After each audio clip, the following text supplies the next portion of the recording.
Hello there. I'm starting to round up my coverage of the Bordeaux 2024 vintage by looking at some of the whites, which have actually done really quite well in 2024. So here is La Louviere from Pessac-Leognan, and La Louviere is a property owned by the family of Lurton. Actually, I'm standing in the barrel holes here in their winery, and judging from the fact that these are all sort of quite clean-looking barrels, I'm assuming that it is actually the 2024 whites that are in these barrels. Now, this is a wine that's 100% Sauvignon Blanc, although they do tell me that they have a small portion of Semillon planted, which will enable them to include that in the blend from 2025. The wine's been fermented in barrel. I would assume it's a combination of these demi-muid and the barriques here, although they do have a number of amphora as well. So those could also be used in making this wine. In total, the wine will spend somewhere in the region of 10 months in these barrels before it's bottled. Now, the 2024 vintage was actually quite auspicious in Bordeaux for whites. There's quite a lot being said about the difficulties of the vintage if you're making red wine. However, for the whites, there was a period from about mid-July through to about the 10th of September when it was dry and sunny in Bordeaux. And this was actually combined with temperature patterns where it was actually quite cool at night. That was really good at preserving the delicate aromatics in these dry white wines and keeping crisp acidity in them. And then picking went on before the rain started. Evidently, this was harvested on the 4th of September. Looking at the plots in the vineyard where they grow Sauvignon Blanc, those are almost entirely those plots made up of calcareous soils, so limestone. There's a mix, some are sand and limestone, some are limestone and clay. So these are the soils that naturally give the freshest nature to the wine anyway. So let's have a look at it and see what we make of it. This is watery white, perhaps has a greenish hint to the colour.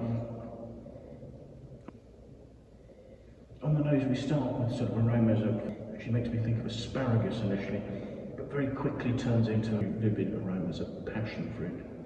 Maybe there's a touch of kiwi fruit, maybe even a touch of slightly more piquant blackcurrant leaf notes. But really it's the passion fruit that stands out, that's quite vivid there. So let's have a taste.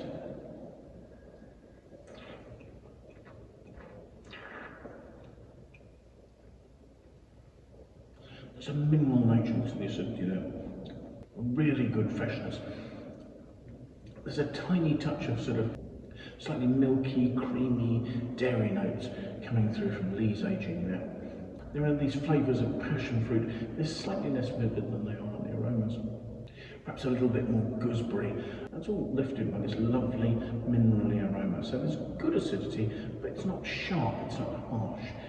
It's crisp and clean. It's giving a lovely long finish that's allowing those aromatic perfumes to last. This is a wine of mid-weight, about 13% alcohol, I believe. So the alcohols aren't so high that they're overpowering the perfume on the finish.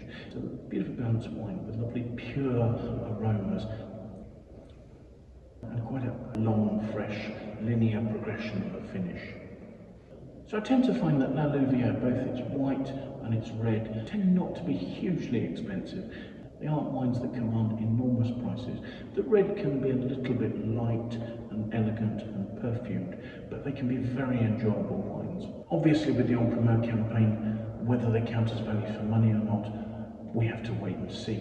For that reason, I will leave a link in the notes below to the Wine Searcher webpage for this vintage of this wine, so that when the wines are released, you'll be able to see who's selling it and at what price it's available. Also on those pages, if you use the tabs, there's plenty of information about, say, price history, how the wine is made. It'll show you what the critics have said about the wines, what the users have said about the wines. I'll put my notes in there, and so hopefully that will enable you, if you're thinking of buying, to make a nice informed purchasing decision. So thank you so much for watching. There will be a few more of these videos that I'm producing from Bordeaux, so do consider signing up and subscribing to our YouTube channel. That way you'll be able to set yourself an alert so you can be notified every time we publish a new video. Friends you think might like to watch them, do feel free to pass it on. That would be a great endorsement of us from your point of view. If you have any comments, please pop them in the comments box below. I'd love to know what you think about the videos we're doing, the wines we're looking at, or anything else that relates to that. So yes, do join me again if you can. Find out how I get on the rest of the Bordeaux trip. Until then, bye for now.